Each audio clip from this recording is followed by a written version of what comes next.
ओम नमो भगवते वासुदेवाय।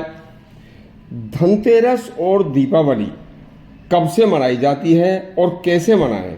देखिए, बहुत ही अच्छा प्रसंग है।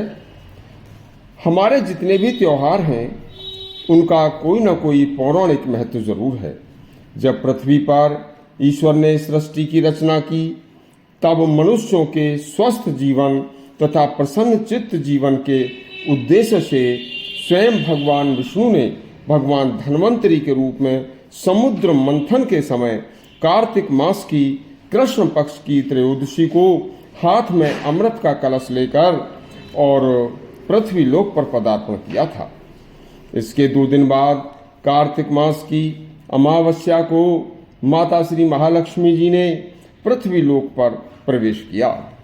मान्यता के अनुसार जो व्यक्ति माता श्री महालक्ष्मी की सदा अपने ऊपर कृपा बनाए रखने के लिए चाहता है तो उसे अपने सभी कार्यों को धर्मपूर्वक करते हुए माता महालक्ष्मी की पूजा करनी चाहिए। तो इससे उनकी हमेशा कृपा बनी रहेगी। देखिए, शुद्ध मन वचन और कर्म से किया हुआ कोई भी कार्य, कोई भी पूजा आदि वो ही सफल होती है। अब आगे की बात है कि लक्ष्मी जी ने जब देवताओं ने यह निर्णय लिया कि गणेश जी की पूजा सर्वप्रथम की जाएगी किसी भी पूजा में, तो माता लक्ष्मी जी ने गणेश जी की पूजा को अपने साथ करने का प्रावधान किया। तभी से गणेश जी और लक्ष्मी जी की पूजा साथ साथ की जाती है।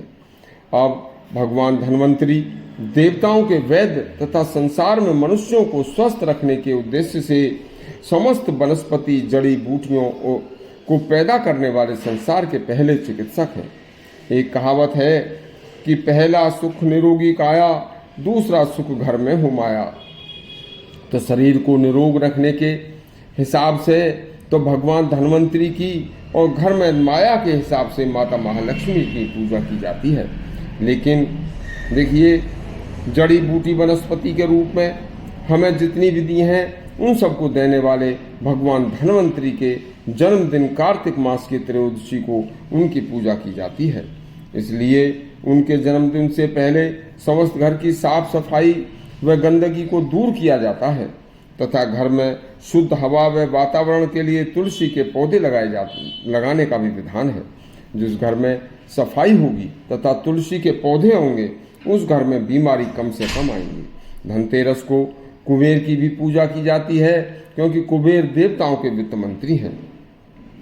अच्छा, यह जो त्योहार है धनतेरस का तथा लक्ष्मी गणेश की पूजा, इसका यह त्रेता युग में भगवान राम के अयोध्या आगमन से पहले से ही मनाया जाता है, क्योंकि केवल दीपोत्सव ही बड़े पैमाने पर त्रेता युग में जब भगवान राम का श्री लंका पर विजय प्राप्त करने के बाद में और सीता जी के साथ अयोध्या में आगमन हुआ तब से शुरू हुआ है। घर में धन धान्य की वृद्धि तथा निरोग रहने के उद्देश्य से कार्तिक मास की त्रयोदशी से पहले पहले समस्त घर की साफ सफाई व टूटे सामान को घर से बाहर निकाल देना चाहिए तथा घर में केवल अच्छी वस्तुएं ही होनी चाहिए।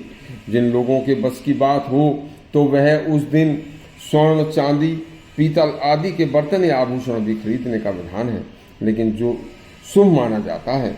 लेकिन जो हमेशा शुभ कार्यों में मीठा मुंह कराने का, दूसरों को भी कराने का विधान है, उसके लिए अमावस्या को माता लक्ष्मी गणेश जी की पूजा के बाद यथाशक्ति गुड़ खील बतासे स्वयं अपने घर के सदस्यों को घर के दरवाजे पर खड़े होकर सभी को खिलाने का भी प्रावधान है और जो लोग बाहर से निकलें उनको प्रसाद के रूप में देना चाहिए। धनतेरस को ही श्री गणेश व लक्ष्मी जी की चांदी या स्वर्ण की मूर्ति भी ले सकते हैं जिनका ऐसा हिसाब हो, लेकिन जिनके पास इतना पैसा न हो तो वह लक्ष्मी गणेश जी की मूर्ति मिट्टी की खरीद लें। लेकिन इस दिन नमक आदि न खरीदना यह केवल कपूर कल्पित है। झाड़ू को खरीदना केवल इसलिए है, यह भी कोई आध्यात्मिक नहीं है कि घर की साफ सफाई बिना झाड़ू के नहीं हो सकती, क्योंकि बिना झाड़ू की सफाई जब नहीं होगी तो गंदगी रहेगी। इस तरह से जो लोग गरीब हैं वे मिट्टी के गणेश और लक्ष्मी खरीदें और झाड़ू खरीदें तथा पूजा के स्थान पर पूजा के लिए यदि किसी के पास सोना या चांदी का कोई सिक्का न हो तो अपने घर का जो भी जैसा सिक्का उसे रख के विधि विधान से लक्ष्मी गणेश की पूजा करें और उस सिक्के को अपनी तिजोरी में या अपने पैसे रखने के स्थान पर रख दें। इसके बाद बाजार से लाई हुई सिंथेटिक मिठाइयों के अलावा केवल खील, बतासे, गुड़ आदि लें और उन्हें स्वयं परिवार के सभी सदस्यों को लक्ष्मी जी के प्रसाद के रूप में बांटें और बाहर खड़े होकर जो लोग दरवाजे से निकलने वाले हों उनको भी दें। वैसे विधान तो ये कहता है कि लक्ष्मी पूजन का जो व्रत है वह पूरे परिवार को